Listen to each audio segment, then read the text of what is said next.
Good morning, everybody. I want to talk about avoiding conflict. Uh, you know, in this society, we're not, people aren't aspiring to be saints. The Lord came over me to teach one truth under God. And I understand the Lord's ways, the true Lord's ways aren't popular. Most people, he brought me, he sent me to challenge a lot of different things, various religious beliefs, um, various social norms, because these things cause sin and conflict in the end. And, so it destroys peace and economic equality. It destroys a lot of things. So, the Lord came over me to do this. And you know, in doing this and in saying the things I say, and what, you know, I I I deal with people who want to try to pick with me and do things. These brown nosing bozos. I call them brown nosing bozos to the devil. They want to pick with me and try me and different things. And there's a reason I ignore certain things, and it's mainly because it works to my benefit to ignore them. Because if I get into it with these people, it's going to cost me time, money a lot of times, and aggravation. Either with jobs because I have various security clearances I don't want to lose. Um, as far as which is going to cost me money. You know, lawyers cost money. Taking off from the job to go to court costs money. And just aggravation. And I look at these people as kind of small potatoes. Like, wait, the time I'm wasting arguing and in conflict with them, I could be doing something for myself productive. I could be finding peace somewhere instead of dealing with some freaking idiot. And you have to understand how people are. They tend to pick you with you when they feel safe, when they can hide behind certain things. They can either hide behind a weapon. It's like, look, no, I know, I respect what the weapon can do. I don't respect you. They hide behind, various positions they have. It's like, look, I understand what you can do in that position. That don't mean I respect you. You know, they hide behind if they're in a gang or they got a bunch of people to help them. Well, no, look, that don't mean I respect you.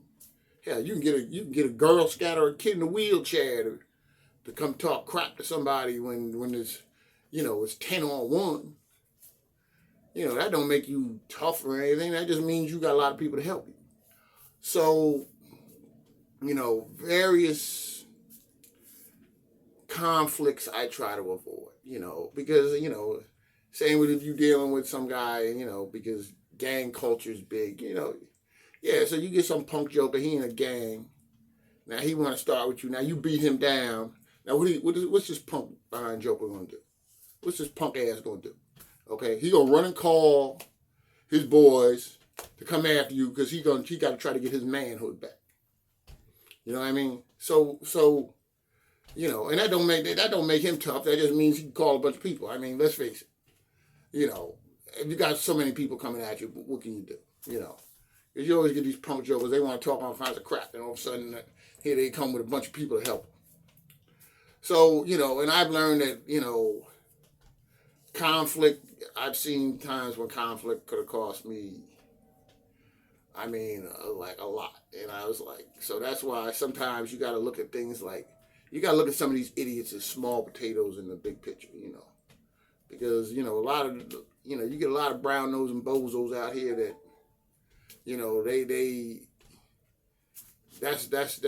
that's their way. That's what they think. They think, well, yeah, I can do this, I can do that, because I'm safe in this environment, and you just blow these people off. Now, don't get me wrong. If the tables turn and you can take it to them and scot free and it ain't gonna cost you much of nothing, Okay, you do. And definitely don't help them. Hell, they die. Who cares? They lay there.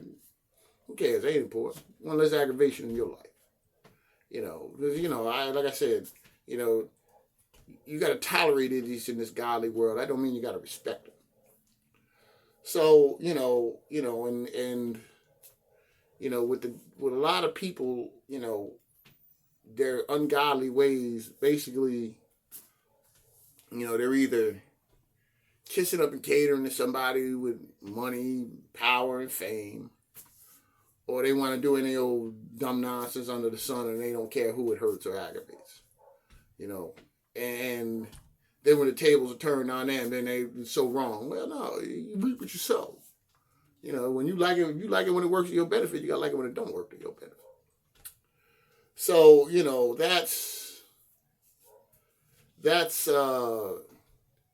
just the way the ungodly world is, and that's why some if you can't avoid conflict and it ain't too serious, just avoid it. That don't mean you forget about it. You respect the people. Like I said, they need something, don't help them.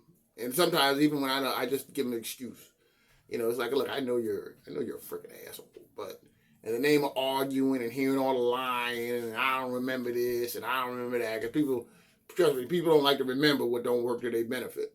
You just give them some no nonsense excuse and you don't help them, or you just blow them off in some other way, and that's what you do. It's to me, in the end, it's less aggravation, and my time can be used more productively. So with that, I'll say, God bless. Hopefully people turn to God and behave better, and have a good day. And like I say, violence is always a last resort, sometimes necessary, but you hope things don't get to that level. Now emotionally, yeah, it can get you to that level. But this is where trying to use reason, because I've let things emotionally get me in places where, I didn't really want to be in the end. And, if I had used more reason, I would have said, yeah, whatever, I would have just blew the brown nose and bozo off and let that be that, and I would have had less of a headache in the end. So, you got to choose your battles. So God bless and have a good day.